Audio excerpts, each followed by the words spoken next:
Martha. All right, thank you, Bill. So they are the brave men and women who fight to defend our country, and now U.S. soldiers could see some major cuts to their health and pension benefits. But one Republican congressman is making it his mission to remind Americans that the #1 thing Congress should do is protect the nation. Watch some of this. When I came to Congress, the Army brigades were about 76, now they're 45, and there was supposed to be 130 B-2s. Well, that was cut down to 21. And our fighter squadrons have dropped from 82 to 39. Strategic bombers, 360 down to 154. We've got B-52s that the pilots now are probably the grandsons of the pilots that flew them originally. We've got B-1s that are being retired, and our average tanker is 47 years old. We're the smallest Navy we've been since 1916.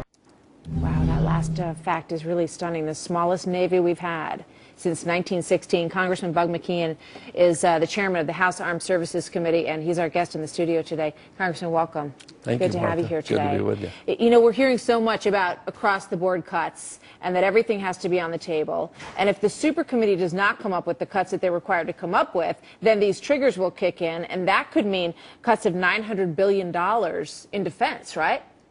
Actually, even higher than that. We've already cut $465 billion, and if the sequestration kicks in, it'll be over another $500 billion. You know, we understand that defense has to be on the table, just as everything else is. Out of a budget as large as the defense industry has, there has to be some way to save some money, but we have saved a lot. And to try to break the back of the recession on the backs of the military means who's going to have our back the next time we're attacked. Yeah. And there's a lot of discussion, obviously, about the pension and benefits packages that are received by the military. And obviously, this is a hugely sensitive area because everybody wants these people who put their life on the line to be well taken care of after that. But it's interesting that, you know, if you're not in 20 years, you're not getting any of this package. And a lot of these packages are in the neighborhood of $26,000 a year in pension. So we're not talking about a lot of money in most cases for most of these people, right?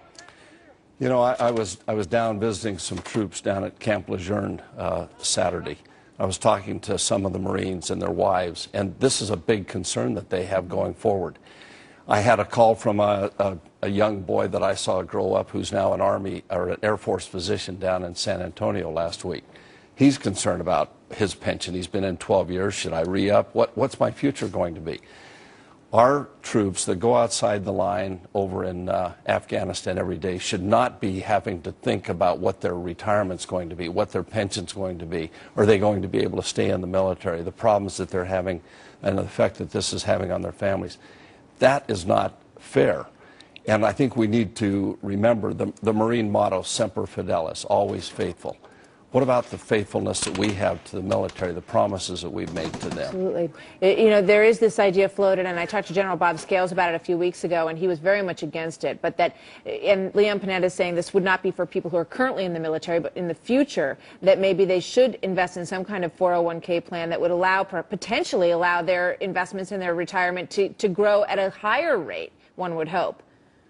Well, I think if we want to look at something for future, but it's not what affects the military right now. When they signed up, promises were made. Those promises should be kept. In the future, I think, you know, we need to look at things. We also need to understand what it's going to mean to keep an all-volunteer force. Do we want to reinstitute the draft? Some of the cuts we're talking about would take over 200,000 out of end strength of our military. Yeah. It's amazing to me that you could do 2 tours in Iraq and Afghanistan. If you're not in for 20 years, you're not going to see any of this money in pension. And maybe that's something that we need to rethink as well, to some degree. We lost a Special Forces soldier a couple of months ago that was on his 10th deployment. 2, 4, 5, And he would be 6. eligible for nothing. He would have been, correct? Right. All right. Congressman Bud McKeon, very good to see you today. Thank you for bringing this to our attention. Thank you, sir. having me. All right, right about 17 minutes past the hour.